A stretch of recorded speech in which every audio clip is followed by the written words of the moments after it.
Hey guys, so welcome to Comfy Cozy Up. So I am at Brooklyn Caribbean Book Festival.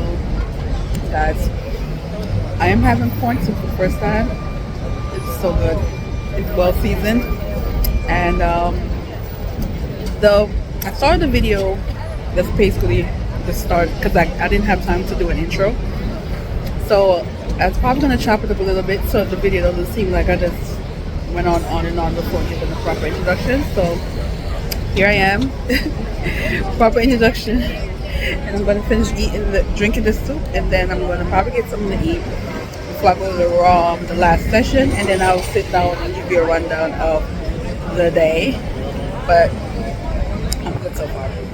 Of their heritage, and we had no idea that we would eventually be flummoxed with entries from the people who live in the region. Today's event is a testament to the work that we have been doing and the connections that we have been making to make that possible. I wanted to read it.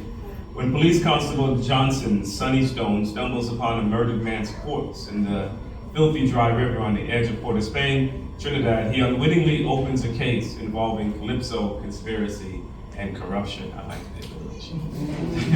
It is 1932, so we're going back. So I have all that old time Calypso that we made. African chattel slavery and Indian indentureship are over, but neither has been left behind. British colonial Port of Spain is a roiling pot of disparate races, classes, and agendas. The rich take what they want, the gangsters take what they need, and the poor take whatever's left. The press, yeah. Whoever wrote it is good. The press by his wife, leaving him and suspended from the constabulary for insubordination. Sonny Stone is drawn into an investigation that searches every corner of the city. His goal, solve the case no matter where it ends or who it destroys. Yeah, you guys have to get this book. They have a whole lot of them selling. Make sure you pick one up before you leave. All right, so, I just wanted to ask you a few questions as we go through, and hopefully we can just have a conversation. But just first of all, opening up, I get this a lot, and I'm always interested to know it as well. When did you know you wanted to be a writer?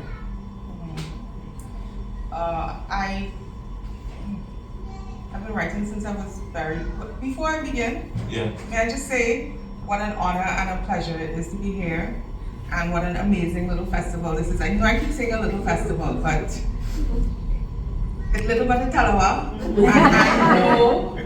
and I know by and by it's going to be huge, huge, huge, and I'm just looking forward to that day. I'm here for it. So congratulations to the organizers, and thank you for having me. Thank you for interviewing me. Thank God for being here. Thank you for my publisher, my friends, my family, my support, my fellow writers, and to the amazing, lovely Dominic Calabasad, who was once my editor, at the Trinidad Guardian while I was plodding away at this thing. But been a writer since I was a small child. Okay. I remember journaling about how much I loved the song Delirious by Prince.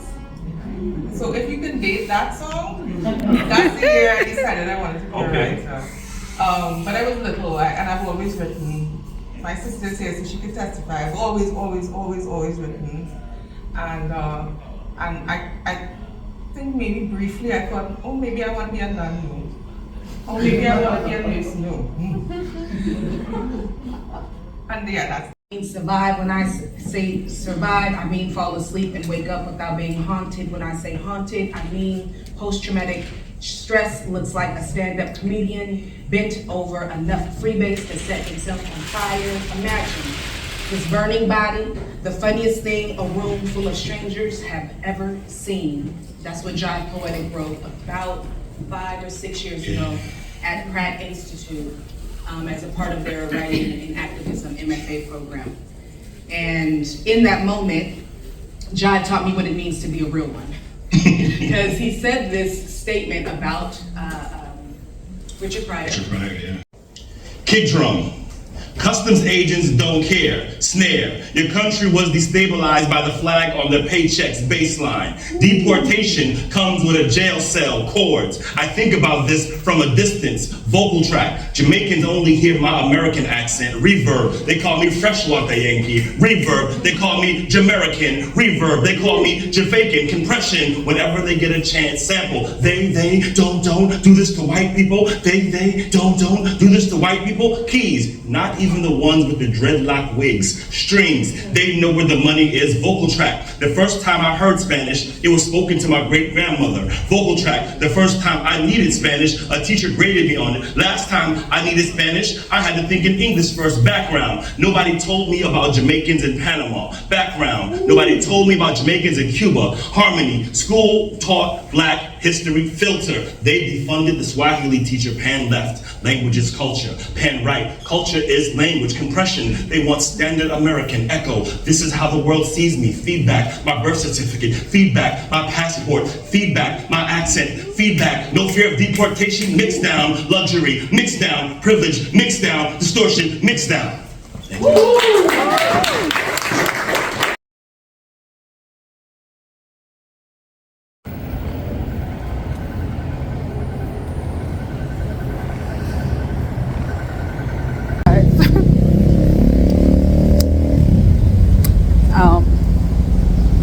I'm doing terrible at this vlogging thing today.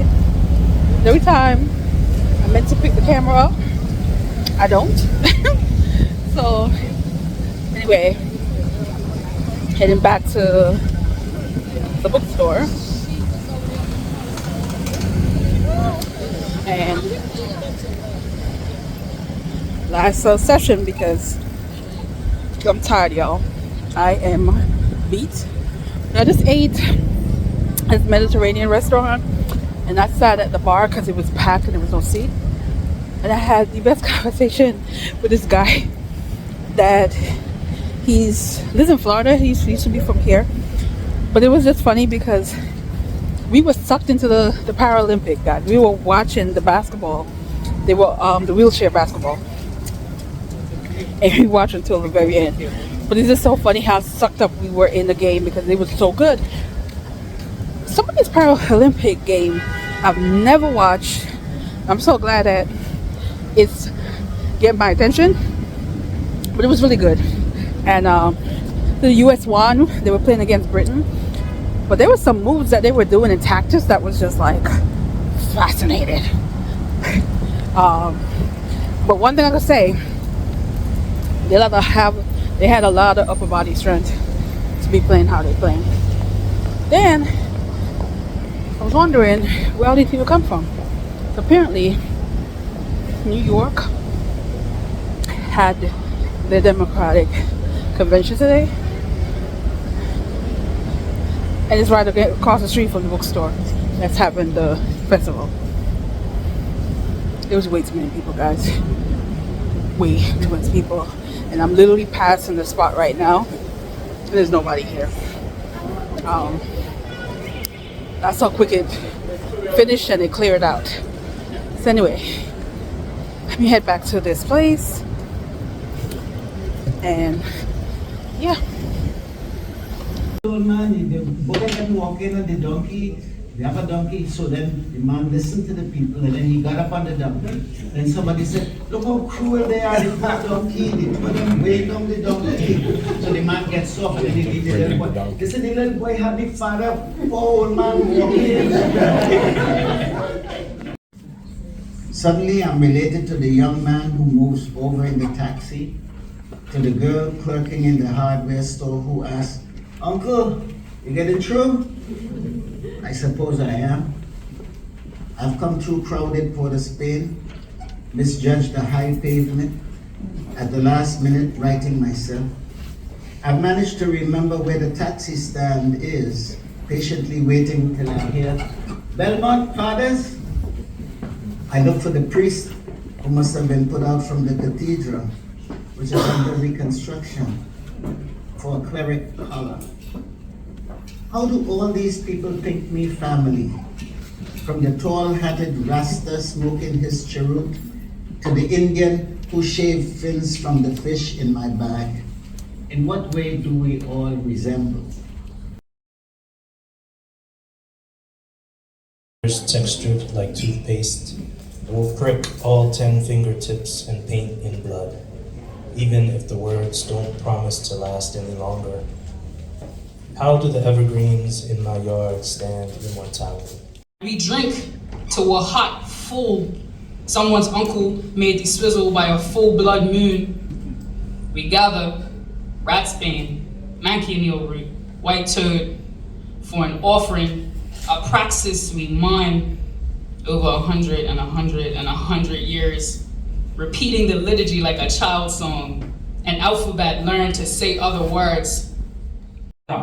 Granny just posted pension as pity for her grandson, so even the silent savior on the wall clock watching Passover knew this was no summons, but some soul Passover.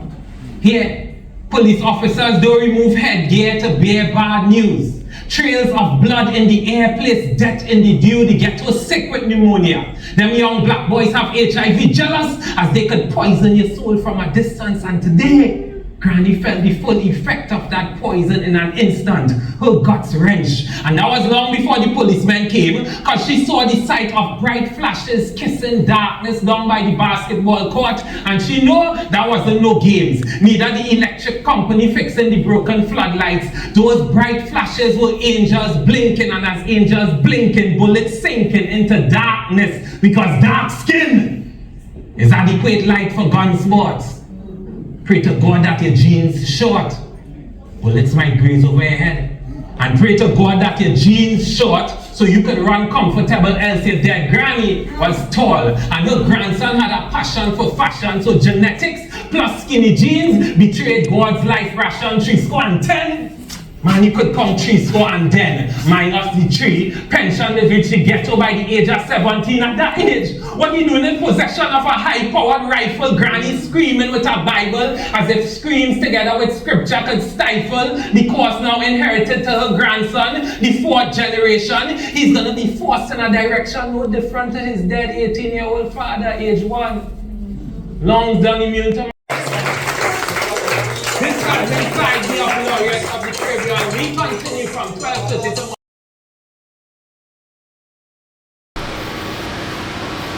Hey guys, so we are the next day, and let's talk about Brooklyn Caribbean Literary Festival. Yeah, I keep like mixing them up, but let's talk about yesterday.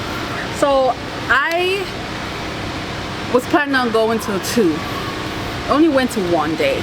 It's 4 days, and I was a little bummed out because and I do mean the Edgewood Data Camp was at the day before, and of course gotta work.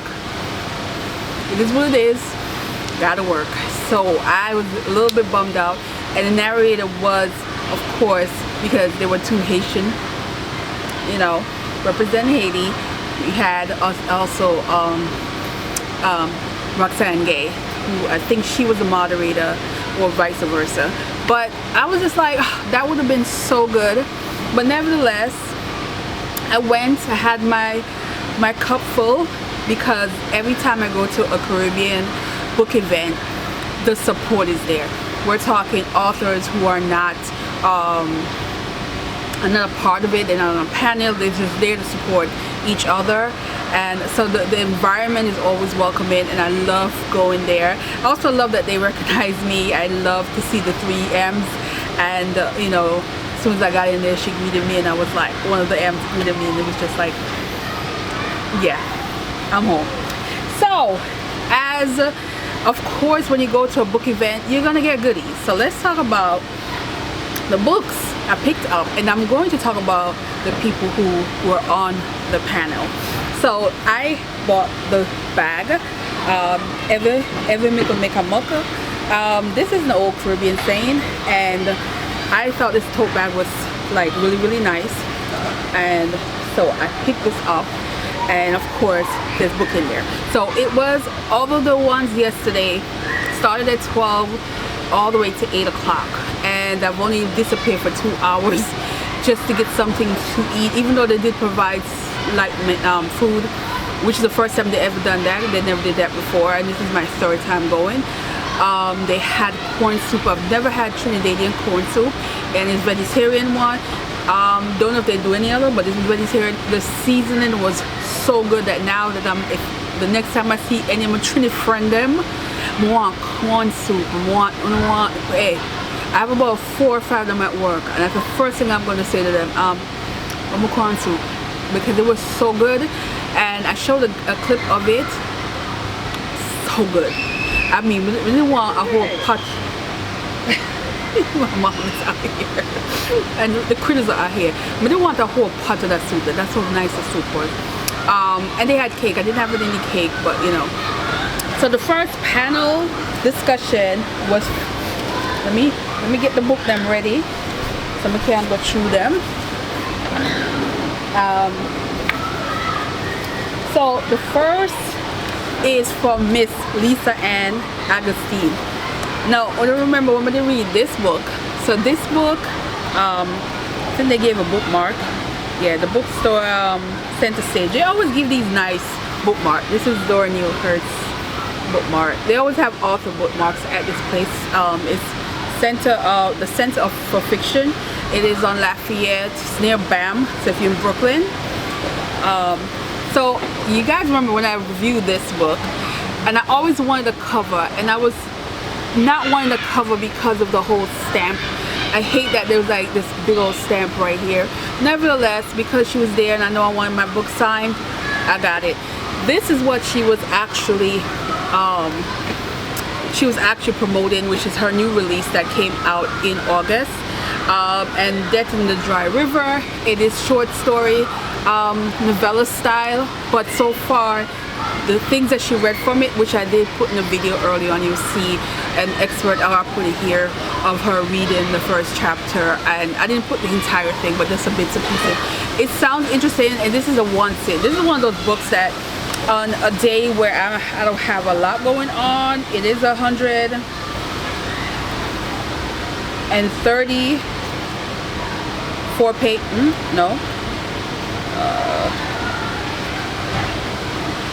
Yeah, 134 pages. So it is one of those weekend read, or you know, just go through it. So I was gonna say about this author, she bright and feisty. She bright and feisty. I'm a lover.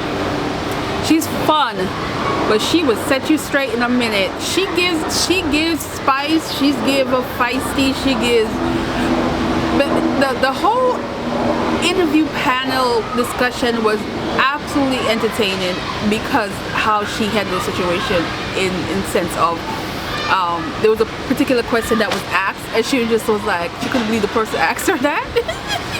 And I was like, no dear, this step on video, roll back in. Nevertheless, I absolutely love her. She's very spicy. I love her discussion. I have notes, so I'm definitely going to do a blog post of some of the things she highlighted. I was writing. I had my phone out. I was taking notes because I want to do a blog post dedicated to Brooklyn Book Festival, which is probably going to come out the same day so that you can watch the video, but head over to the blog that you can actually get to see my thoughts on things that were said and the connection to storylines and stuff. You know, we talk about the sea all the time. A lot of Caribbean authors where the poets are write fiction or some kind of writing, love the reference to the sea, and so there's things about that I took notes of, lots of notes. So this was the first, and now the moderator, of course, we can't say his name, we just know Clark in the last name. He's known for Shout Ring or Shout something. I'll put the book here that he's known for, where everybody's seen that book. You just know that book. But this is his latest, and it's supposed to be totally different from that book. I did not read that book yet. I've always said I'm going to pick it up. I just never got to it. But he was the moderator, and he was a really good moderator. I just love the questions he asks and how they interact with each other. It's like you having this intimate conversation, and you're just there listening and watching and seeing what's going on. And I love when moderators are able to like let the author relax and actually ask questions and think and, you know, go there with their response. So he was a good moderator. So then we had a poetry guy, and when I tell you slam poetry, him know for do it. He's Jamaican and skip tracer and jive poetry.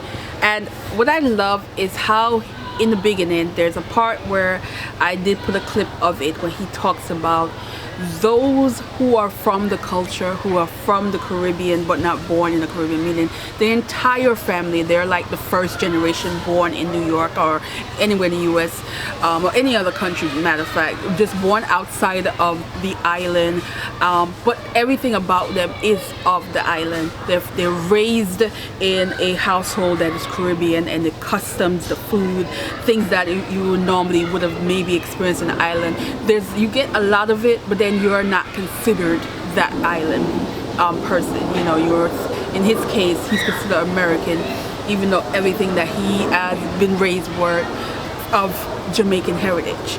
I love that. Love how he talks about certain things. In this also, I have notes on this because there's a particular reference in this that he talks about that I absolutely love. Again, you're gonna have to hop all over my blog where I have actually highlight his thought process on certain things and his motivation. He definitely knows how to perform. He is a natural poet. Like, he has that stage presence that you get from people who are so passionate about poetry, and I love that about his character. I love also he was there talking with his wife, and she was his moderator for this. And I love the chemistry they had between each other discussing certain things, especially since she's not Caribbean. That was extra plus for this one. Alright. So then I went and got something. Well, I went outside, and this is when they were giving out the soup, and I was just like, oh yeah, but I wanted food. So I went to this Mediterranean restaurant that was like 2 blocks away, and I was initially gonna get a table, but it was packed, guys. I had no idea where the crowd was coming from because it was like right across at BAM. There was a line stretch. There was the news outlet was there. It was a lot going on, but I was not going to go over there to go find out. I am a New Yorker. We don't care. We just go about our business. We are not like, oh, celebrity over here. We don't care. We're gonna go. This is what I did. So when we got to the restaurant, I was like, wait a minute, I've never seen this restaurant so packed. There was line. They were telling people that, oh, you know, there's like 30-minute wait, 45 minutes wait. I was not waiting that long because I knew I was going back to the bookstore for the event. So I sat at the bar and immediately just went inside. I bypassed everybody and just went to the bar because I knew I don't mind eating at the bar. I feel like you have really good, interesting conversation with people when you go to the bar. So I went to the bar and this older gentleman was there, and he was just such a delight. And he's from New York, but he currently lives in Florida, and he was here visiting. And then he told me, yeah, but I'm kind of stuck because my friends are at the convention. So this was the Democratic convention. I would have known if he didn't tell me, and so that's where the crowd in the area was coming from. But we sat there and watched the Special Olympic, which was absolutely amazing. I loved it. I love the Special Olympic basketball, and to see them playing in the wheelchair and the technique and how they were playing, it was a close call for that, definitely for the gold medal, but it was a good experience watching it with him, and we both like responding and talking about the game, and it was a really good experience that day. So afterwards I went back and we got the legend, and this is Melvin Taylor. He is a Trinidadian poet, a treasure, and he was there, and they were doing a tribute to him for all the years of his work, and as well, and there is a Trinidadian official that was there, some kind of politician that was there from Trinidad, and doing a special thing for him. And they had a cake, and they had the book on there. Why am I mixing it up with the other one? No, I'm sorry, he didn't get a cake. No guys, scratch that. He's not the one that got the cake, another person got the cake. But anyway, they had a special tribute to him, and it was just such a nice experience with him, and so this was fun. And by the way, all of these are signed by the author, so they all are signed copies, personalized signed copy. And I love that he did his poetry. He talked about his experience. He was very insightful, very insightful. I thought like a lot of his response were very much of somebody who has the knowledge of the industry and the cultural, and somebody who left the island and came to America and taught school here. He is a scholar, he is an educator. So there's certain things that he did that I find was very interested. There were moments where I was looking to the side at him because there was certain poetry. There was a poetry session towards the end, 7 o'clock till 8. There was a poetry session. They had poets from different parts of the island, and they were giving it. Now some of them, the poetry felt not, I thought there was missing pieces of it or not, and there's some that the poetry was absolutely amazing. Some of the poetry was very sad, especially those that focus on I got a little cramp going on here. All right, I'm sitting weird. That was interesting but different. Nevertheless, his facial expression on those that he was like, I felt like he was being a teacher in that moment. Like he was like critiquing their work, and you could see it in his face. You could see the response he had, and I was right here. He was sitting literally like right up, like a row above me, but on the other side, and I'm just like like looking at him, and I don't think he could help himself. I think he was just like in his element. He was being an educator in that moment of looking at interpreting their poem, and probably thinking, yeah, this is what I would have done if they were in my class, kind of eye thing. But I love his energy. He was very, let me tell you, that man was very much, you can tell, can dress. Like I was checking out his shoes, I sure was. And I was thinking, oh, he's sharp. He just looked like that well-dressed, grown, older man that was in his prime back in the days. I just imagine back in the days. Yes, sir. You were the man. So I like that, and this is a picture of him in the back. Very much a very attractive older guy, and I was here for it. And that was all the books that I picked up that is related to that situation. But then I decided to pick up this book one, and this is book number 10 that I picked up, and The Safe Keep. This one, the reviews were good, and I said, you know what, maybe I should pick this up because I feel like the book is boring me. in my next video, we'll talk about what the other book that I've read. I think I'm down to 6 so far, and I'm going to be reading another one this week. So this one I'm going to read this week because it so far is giving me a year. So we'll see. And that's all the books. Oh, so I saw Ann Petrie. Now I read The Street. You guys know how good The Street was. It was one of my top 10 books, and I wanted to read something else from her. And this one, I don't know, this one is considered a masterpiece of social realism about a tragic love affair in a sleepy 1950s New England town. So I am here for this. There's also a bookmark.